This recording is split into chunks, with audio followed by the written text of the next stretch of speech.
मौलवी लियाकत अली। कल्पना करिए, उस वक्त की विश्व की सबसे बड़ी ताकत ब्रिटिश हुकूमत के खिलाफ जंग लड़कर अपनी तलवार और तोप की जोर पर 10 दिनों के लिए ही सही इलाहाबाद को ब्रिटिश हुकूमत से स्वतंत्र कराकर यहां अपना जिलाधिकारी और एसडीएम नियुक्त करने वाले मौलाना लियाकत अली कितनी बड़ी हस्ती रहे होंगे जिन्हें भारतीय इतिहास में भुला दिया गया।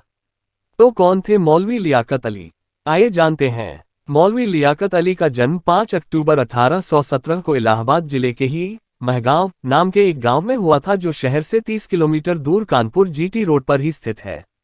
सैयद मेहर अली और अमीना बीबी के घर में जन्मे मौलवी लियाकत हुसैन अपने वालिदैन के इकलौते पुत्र थे। मौलवी लियाकत अली के पिता सैयद मेहर अली के छोटे भाई सैयद दयाम अली ने चंचलबाई से शादी की थी, जो बनारस में रहने वाले झांसी की रानी लक्ष्मीबाई के पिता मोरोपंत तांबे की बहन थी। यही कारण था कि मौलवी लियाकत अली अक्सर झांसी की रानी लक्ष्मीबाई को छबीली बहन या छोटी बहन के रूप में संबोधित करते थे। मौलवी लियाकत अली एक अच्छे वक्ता, लेखक और अपने साथियों की देखभाल करने वाले व्यक्ति थे।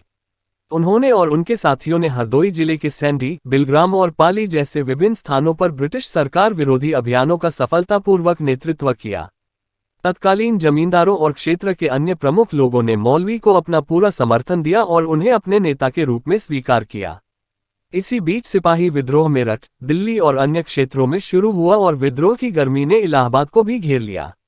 मौलवी और उनके सलाहकारों ने जून 1857 में इलाहाबाद में विद्रोह फैलने से बहुत पहले अपने हमलों को सुनियोजित तरीके से करने की योजना बनाई थी। 6 जून 1858 की रात को 9:20 पर बनारस से आए पुलिस विद्रोहियों ने 6ठी इन्फेंट्री छावनी के मेस पर हमला कर दिया, जिसमें पैदल सेना के जवान भी विद्रोहियों की मदद कर रहे थे। जान बचाकर भाग रहे अंग्रेज उस समय वहीं पर 30 लाख रुपए छोड़ गए। इन सैनिकों ने अपने ही अधिकारियों को नजदीक से मार गिराया। वह विद्रोह की शुरुआत थी और शहर को अनियंत्रित विद्रोहों की दया पर छोड़ दिया गया, जिससे शहर में पूरी तरह से अराजकता का माहौल था।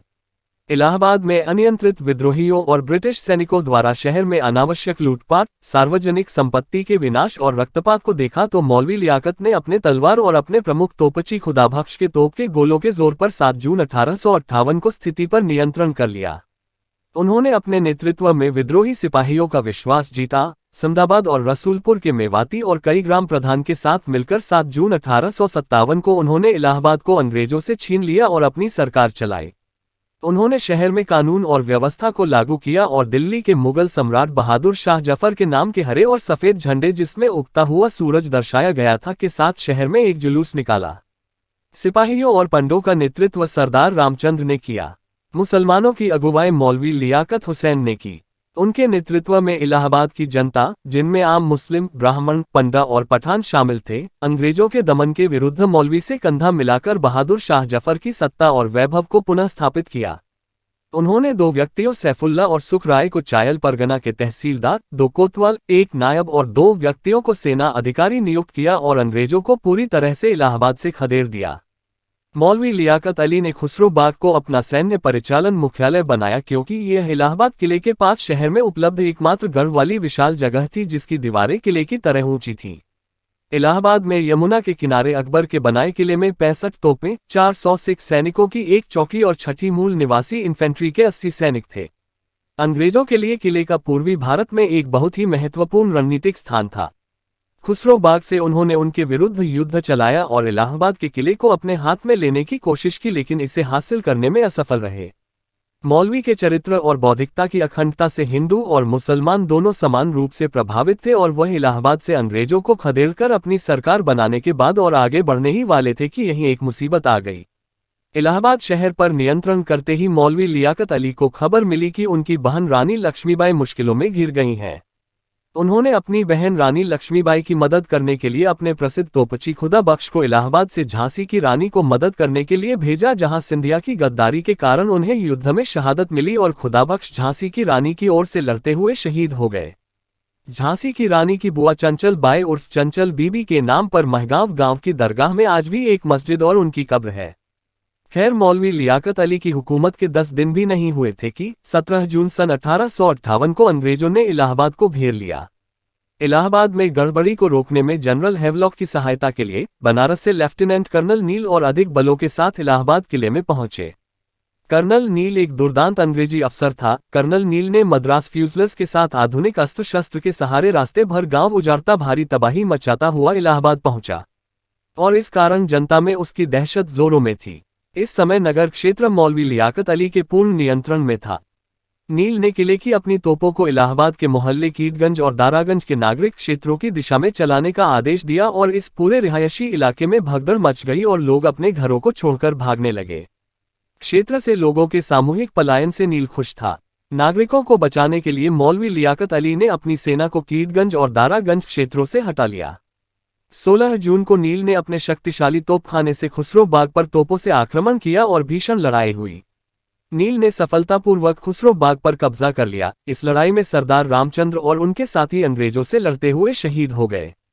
संघर्ष इतना भीषण था कि चौक स्थित शहर कोतवाली से 500 मीटर दूर स्थित खुसरो बाग आने में अंग्रेजों को सुबह से शाम हो गई। लड़ाई की भीषणता का अंदाजा इससे लगाए कि 3 महीने तक 8 गाड़ियां लगाकर सूर्योदय से सूर्यास्त तक लाशों को ढोया जाता रहा। नील ने मौलवी के नियुक्त तहसीलदारों और एक सिपाही को फांसी दे दी, लेकिन मौलवी लियाकत अली अंग्रेजों की पहुंच से बाहर थे। इस तरह इलाहाबाद को 10 दिनों के बाद अंग्रेजों ने फिर से हासिल कर लिया। इसी बीच मौलवी लियाकत अली को झांसी की रानी के मुश्किल में घिर जाने की खबर मिली और 17 जून की रात को मौलवी लियाकत हुसैन चुपके से कानपुर के लिए निकल गए। झांसी की रानी लक्ष्मीबाई भी सिंधिया की गद्दारी के कारण शहीद हो गईं, जिनकी शहादत को सुनकर मौलवी लियाकत अली ग्वालियर भागे और अंतिम संस्कार में छिपकर शामिल रहे। इधर नील ने गांवों को जलाना शुरू कर दिया और महिला या पुरुष तथा उनकी उम्र की परवाह किए बिना मासूमों को विद्रोह की सजा देना शुरू कर दिया। लोगों को पेड़ों से लटका दिया गया।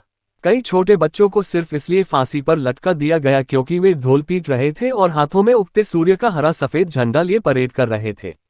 इलाहाबाद शहर कोतवाली के पास चौक में खड़े नीम के साथ पेड़ों पर कुछ ही दिनों में 800 लोगों को फांसी दे दी गई। इसी वजह से लोगों ने कर्नल नील को इलाहाबाद का कसाई नाम दे दिया। पूरा क्षेत्र उनके नियंत्रण में आ गया। इसके बावजूद इलाहाबाद के नाजिम, समदाबाद के मेवातियों और मौलवी लियाकत हुसैन के अन्य साथियों के साथ आज़ादी की आग जला रहे थे। ग्वालियर से वापसी पर मौलवी लियाकत अली कानपुर पहुंचे और नाना ढोंडू पंत, जिन्हें नाना साहब के नाम से जाना जाता है, और उनके आदमियों से मुलाकात की और अंग्रेजों के रुपए 30 लाख से बिठुर में नाना जी के साथ आगे की योजनाओं पर चर्चा की और ब्रिटिश हुकूमत से संघर्ष जारी रखने का फैसला किया। उनके इलाहाबाद से जाने के बाद से उनको इलाहाबाद और आसपास के गांवों में नील के अत्याचारों की सूचना प्रतिदिन मिल रही थी। मौलवी लियाकत अली से इलाहाबाद में अत्याचार की खबर सुनकर नाना ने बदला लेने का फैसला किया।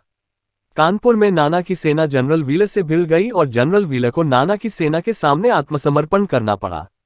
नाना ने उन्हें कानपुर छोड़ने की अनुमति दी और गंगा नदी पार करने के लिए उनके लिए नावों की व्यवस्था की। फिर दुर्भाग्य से 27 जून 1858 को सती चौरा घाट की घटना घटी। बैंक में छिपी बंदूकों ने अंग्रेज पुरुषों और महिलाओं पर गोलियां चलानी शुरू कर दी, जबकि उन्हें नाना ने इलाहाबाद के लिए सुरक्षित मार्ग का आश्वासन दिया था। नाना, जो इसमें शामिल नहीं थे, ब्रिटिश हुकूमत ने इसके लिए नाना को दोषी ठहराया। दरअसल ये त्रासदी वास्तव में इलाहाबाद में नील के अत्याचारों का परिणाम थी और जिसकी खबर आग की तरह कानपुर तक पहुंची और लोगों ने अंग्रेजों से बदला लेने के लिए इसे अंजाम दिया। काय, मेलेसन और चार्ल्स बॉल जैसे कई अंग्रेजी इतिहासकारों ने इलाहाबाद के नागरिकों की बर्बर हत्या के बारे में लिखा है। हेनरी हैवलॉक 30 जून को इलाहाबाद पहुंचे और कमान संभाली। मौलवी लियाकत अली दिल्ली आए और बख्त खान से मिले, जो उनको बहादुर शाह जफर के सामने ले गए। मौलवी लियाकत अली ने बहादुर शाह जफर को सारा घटनाक्रम समझाया। फिर मौलवी लखनऊ लौट आए। जुलाई 1857 में फतेहपुर की लड़ाई के बाद लोगों को सबक सिखाने के लिए हैवलॉक द्वारा सिख सेना को फतेहपुर शहर को जलाने का आदेश दिया गया था। इस कार्य के बाद सिखों को इलाहाबाद में फिर से नील में शामिल होने का आदेश दिया गया। मौलवी लियाकत अली ने फिर अपने आदमियों के साथ फतेहपुर कानपुर रोड पर हैवलॉक को रोकने की कोशिश की, लेकिन इसे हासिल करने में नाकाम रहे।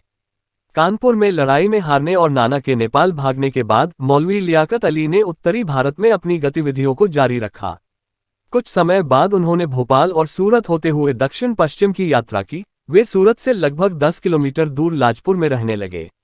उन्होंने इस जगह को स्वतंत्रता के लिए ब्रिटिश राज के खिलाफ गतिविधियों का अपना नया केंद्र बनाया। उन्होंने अपना नाम बदला और छद्म नाम ग्रहण किया और अपना निवास स्थान बदल कर मौलवी लियाकत अली पूरे 15 वर्षों तक अंग्रेजी अधिकारियों को चकमा देते रहे और ब्रिटिश हुकूमत के खिलाफ लड़ते रहे। 1872 में मौलवी लियाकत अली के दो साथियों ने मुखबिरी की और मौलवी लियाकत अली को बॉम्बे रेलवे स्टेशन पर एक ब्रिटिश पुलिस अधिकारी स्टाइल द्वारा गिरफ्तार किया गया। उन्हें इलाहाबाद लाया गया और जिला एवं सत्र न्यायाधीश की अदालत में मुकदमा चलाया गया। 24 जुलाई 1872 के फैसले में मौलवी लियाकत अली ने ईमानदारी से स्वीकार किया कि उन्होंने ब्रिटिश राज के खिलाफ क्या किया है और इस पर उनको गर्व है। उन्हें अंडमान की जेल में आजीवन कैद की सजा काटने के लिए भेजा गया, जहां वह 20 साल अंडमान जेल में अंग्रेजों के जुल्म को सहते हुए 17 मई 1892 को मृत्यु को प्राप्त हो गए।